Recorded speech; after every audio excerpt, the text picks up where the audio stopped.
Good evening बच्चों, आज हम क्वेश्चन करेंगे 3.16 जिसमें दो वायर हैं, एक एल्युमिनियम का और एक कॉपर का।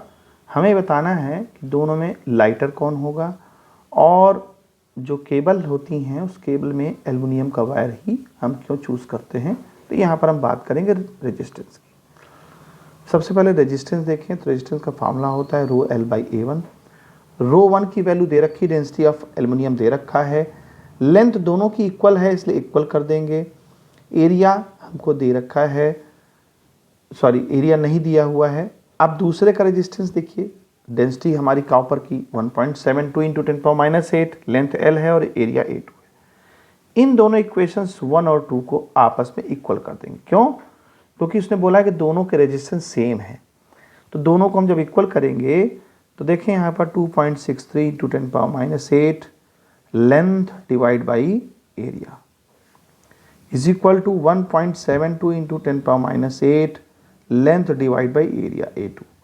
दोनों के ये लेंथ कट जाएंगी, यानी एरिया का हमारे पास, अच्छा ये पावर भी कैंसिल हो रही है, तो हमारे पास क्या आ जाएगा, एरिया का रेशियो हमें मालूम चल जाएगा A1 बाई A2, यानी A1 इधर जाएगा और A2 इधर जाएगा। तो जब A1 इधर जाएगा तो ये हमारा बनेगा 2.63 अपॉन 1.72। तो ये हमने कंपेयर कर लिया। अब चूंकि हमें देखना है कि दोनों में मास किसका ज़्यादा है किसका कम है, तो पहले वाले एल्युमिनियम का मास हम ले लें M1 और इसका दूसरे वाले का कॉपर का M2 ले लें। अच्छा, मास क्या होता है? Volume into density. हमें मालूम है volume into density D1 V2 into D2। अच्छा, वॉल्यूम को हम लोग क्या लिख सकते हैं? हम लोग सब जानते हैं कि वॉल्यूम होता है ये length into breadth into height. तो लेंथ और ब्रेथ से हमको क्या मिल जाएगी? एरिया। और हाइट से हमको क्या मिल जाएगी? लेंथ, जो हम L पहले ही कह चुके हैं। तो ये हमारा वॉल्यूम हो गया। डेंसिटी हमको पता है, वो हम इसकी बाद में वैल्यू पुट करेंगे। इसी तरह कॉपर के लिए A2 L और D2। यहाँ से देखिए लेंथ दोनों की सेम है, कैंसिल हो जाएगी। अब इसको खींच के भी यहाँ ले आते हैं, सॉल्व करने के लिए जगह यहाँ मिल जाएगी। M1 by M2 is equal to, हमारे पास क्या आया? A1 D1 by A2 D2। अब देखिए A1 बाई A2 तो हम पहले ही निकाल चुके हैं, 2.63 डिवाइड बाई 1.72।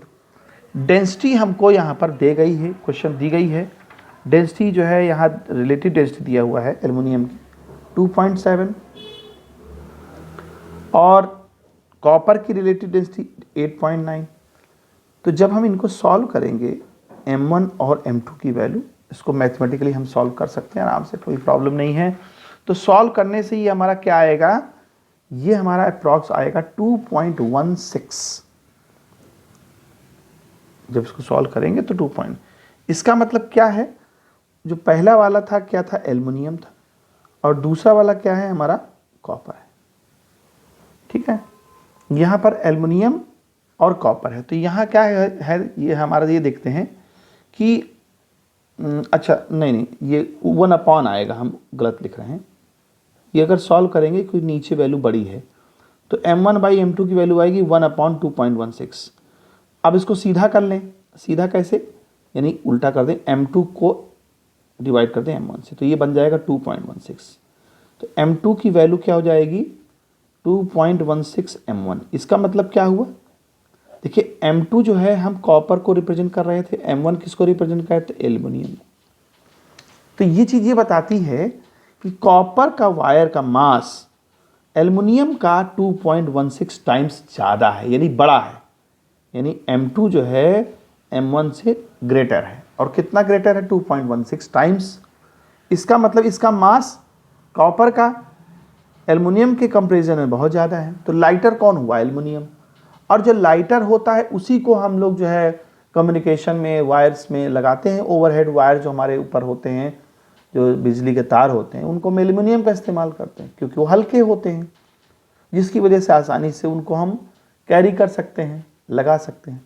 कॉपर का बहुत ज़्यादा होता है वेट, जिसकी वजह से हम उसको अवॉइड करते हैं। तो हैवी केबल जो है ज़्यादातर, अब हैवी केबल लगा देंगे तो लटक भी सकता है, ज़्यादा भार हो जाएगा तो वो लटक भी जाएगा, लटकने के चांस ज़्यादा रहेंगे। हल्का रहेगा तो लटकेगा नहीं। तो ये बात सारी चीज़ें हैं जिनकी वजह से ऐसा हम इस्तेमाल करते हैं। तो उम्मीद है बच्चों आपको समझ में आया होगा। ठीक है बच्चों, गुड बाय।